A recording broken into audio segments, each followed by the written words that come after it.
What's going on YouTube? Brandon back at it again with another video. And these are the 12 strategies you must avoid unless you want to have an unsuccessful dispensary.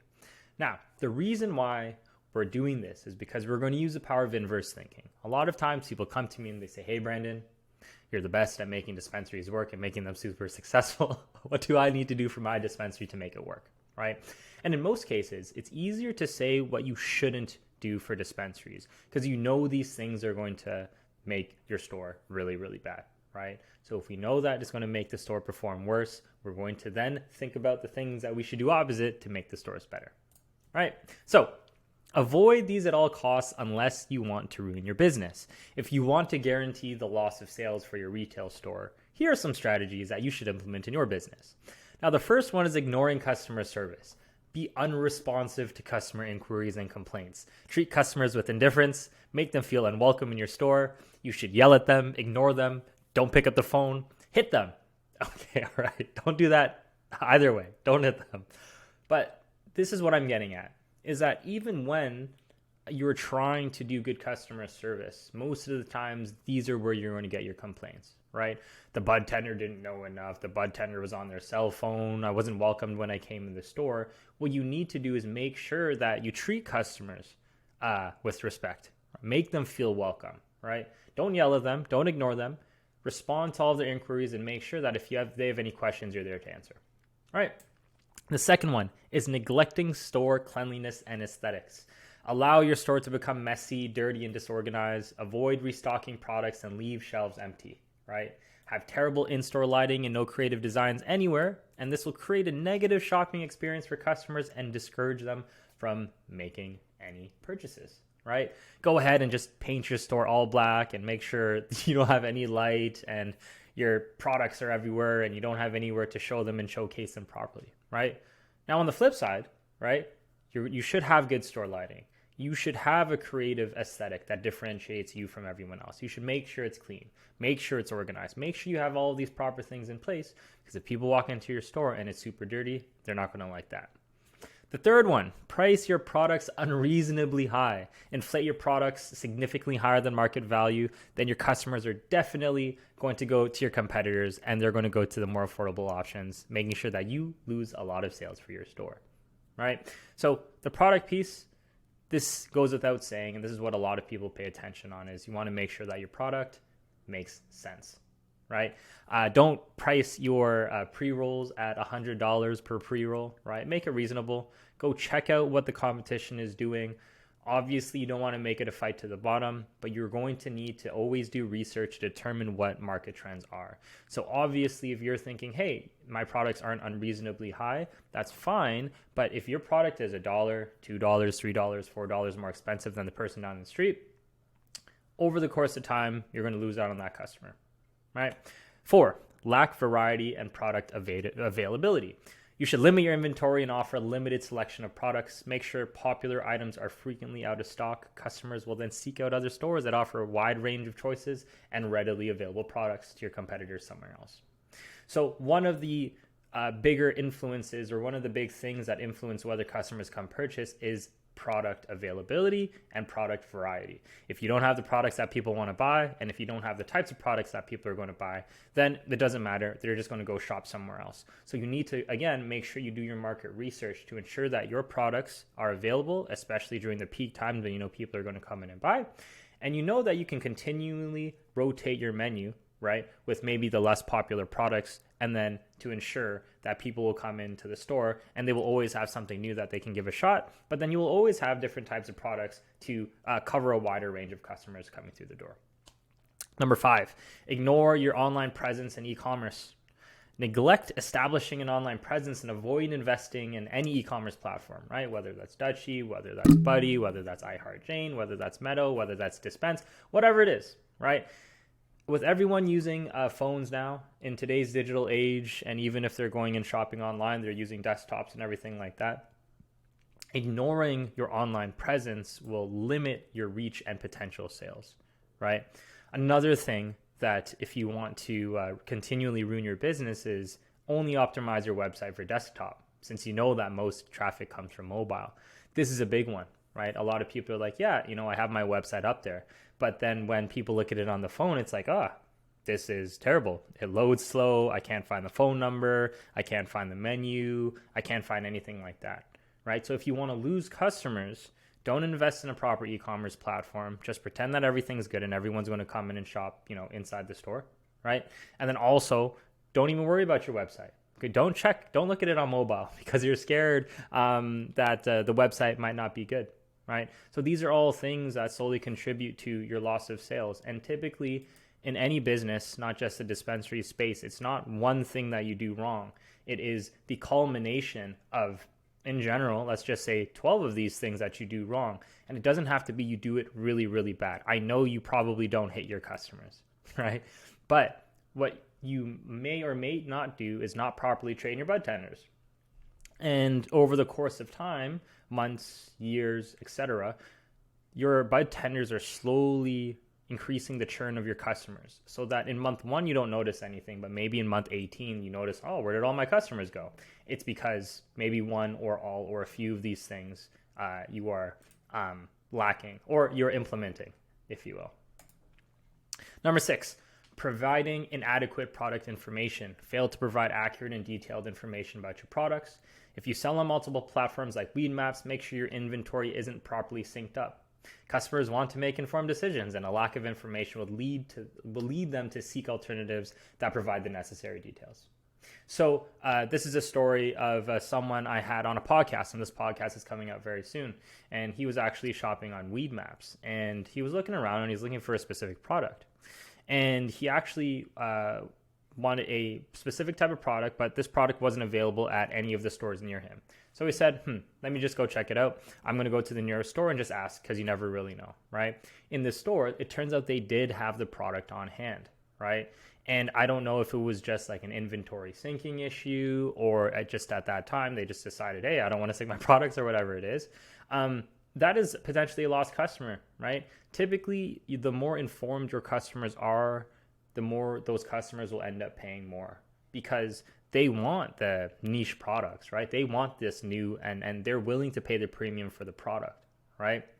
So I hate to quantify customers in terms of how much money they are valued at, right? But if your general customer who is looking to buy a pack of pre-rolls before the weekend because they're going out, that's one type of customer that's probably going to spend less than the other customer that smokes literally every single day and is looking for specific types of products to feel a specific type of way, determined on the things that they're doing, right? And typically the ones that are seeking out information are the ones that know what is worth to buy and knows what it's worth not to buy.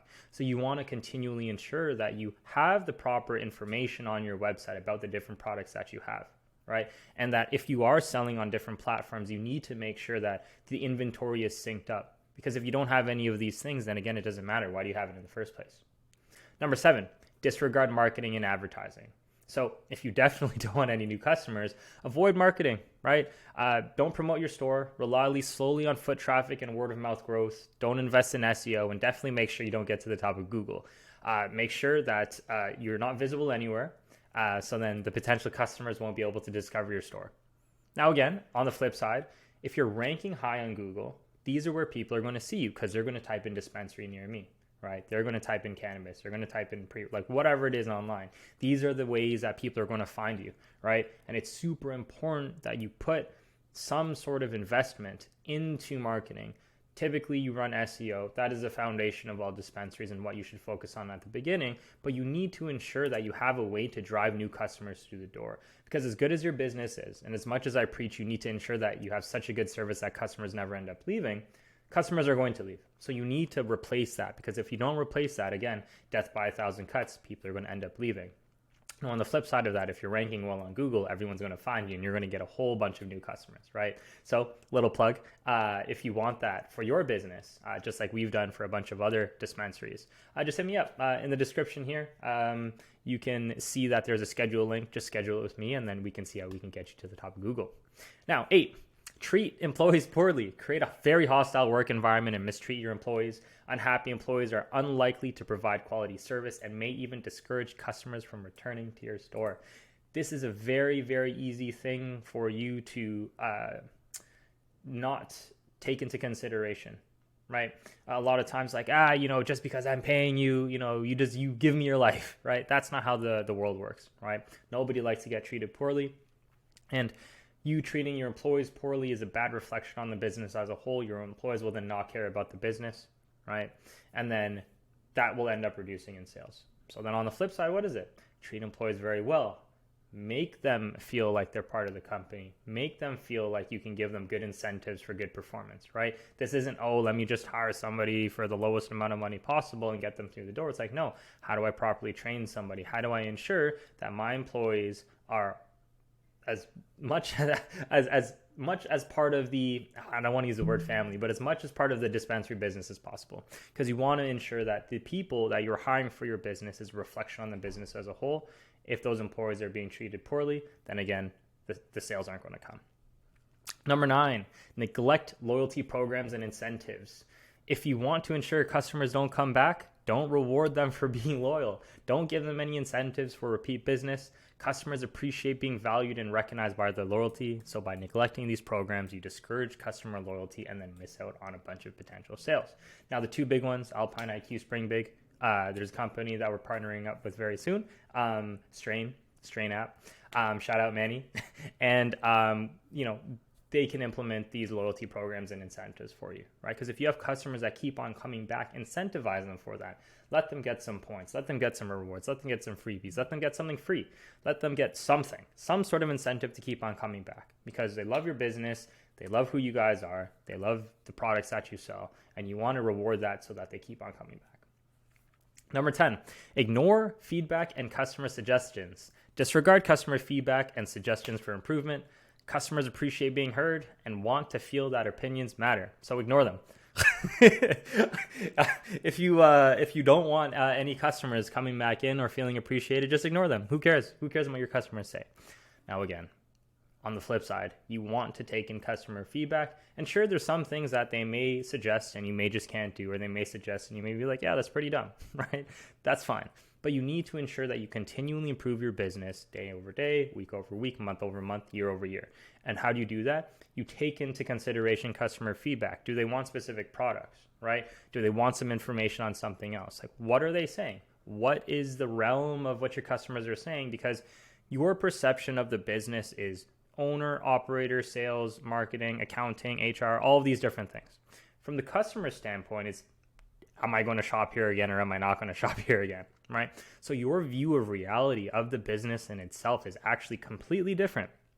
So you're going to hear things from your customers that you should definitely take into consideration. And if you hear from multiple customers, you 100% should take into consideration, and not only take it into consideration, but action upon it, right? You need to make sure you action upon these different things. And again, you're super busy, I get it. But if there's one thing that you can apply every single week, even small, that your customers say to make your business better, that is 52 improvements over the course of the year, right? So your business will be 100 times better, not 100 times. Your business will be a lot better from week 1 to week 52, right? And hopefully many weeks after that. 11, lack product knowledge and expertise. If you really don't want your customers to come back, just display a lack of knowledge about your products and their features, right? Who cares about what the product is? You have a question about something? I don't know, right? So in this space, very much in its infancy, right? The whole cannabis realm, there is no massive, there's no established like Nike, Gucci, Lacoste hierarchy, Uniqlo, H&M, Walmart. There's no hierarchy of all of these different cannabis products, right? There might be to more connoisseurs, if you will, that kind of understand what the game is and what's going on. But in most cases, people really don't know what's going on. So what you need to do is you need to ensure that you have a good set of product knowledge and expertise, right? Don't go selling somebody that wants to relax some crazy strain that will keep them up all night, right? They'll definitely not come back. So you want to ensure that when people come in, you have the proper answers. And if you don't have the proper answers, you know the right way to get them. Because, I'm not expecting you to know every single answer. But what you do need to know is you need to have a good, solid base of product knowledge and expertise so that you can educate your customers, so that they can feel liked, so that they can come back again, right? And last but not least, 12, focus on the sale and not the customer relationship. If you really want to lose customers, just prioritize immediate sales overbuilding the long-term customer relationships, get people in, get people out, upsell them, promise them the world about all these different things, right? Don't learn their names. Don't do any of this stuff. Just like get the sale. Now, sure, you may see some increases over a month, over 2 months, maybe even over 3 months, but eventually you hit the death by 1,000 cuts again, right? What ends up happening is that you focused on sales so much, you didn't build any customer relationships. And customer relationships and community is probably one of the most important things for brick and mortar locations, right? So you need to ensure that you get people on the relationship standpoint, because that's how people want to buy. People want to buy from people. They don't just want to buy from businesses. So you need to ensure that you focus on having a good customer relationship. Now, to put it all together, in summary, what you need to do is avoid these pitfalls at all costs. 1, ignore customer service. 2, neglect store cleanliness and aesthetics. 3, price products unreasonably high. 4, lack variety, product availability. 5, ignore online presence in e-commerce. 6, provide inadequate product information. 7, disregard marketing and advertising. 8, treat employees poorly. 9, neglect loyalty programs and incentives. 10, ignore feedback and customer suggestions. 11, lack product knowledge and expertise. And 12, focus solely on the sale and not the customer relationship. Now, like I said at the beginning, right?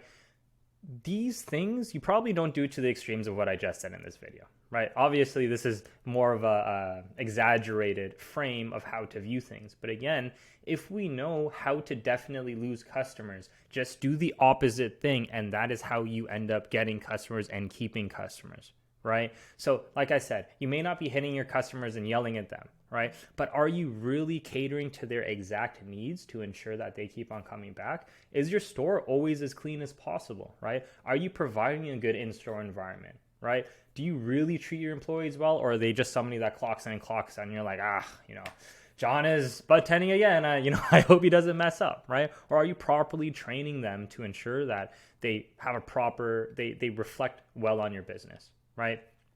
Do you have a good product knowledge and expertise? When people come into your store, are you typically like guessing at the answers? Or are you saying, yeah, I specifically researched this because I know people came in for these questions, right? Taking people's phone numbers and saying, look, hey, John, I don't have the answer right now. Give me your phone number. I'm going to text you. I'm going to look this up and I'm going to make sure I get the right information for you, right? So these are all the things where there's death by 1,000 cuts, and those 1,000 cuts end up ruining your business, right? And there's no flick of the switch for your business to go out of business. It's typically like a slow downward trajectory, right? There's no flick of the switch to boom, just boost sales all the way back again. It goes up the same way, right?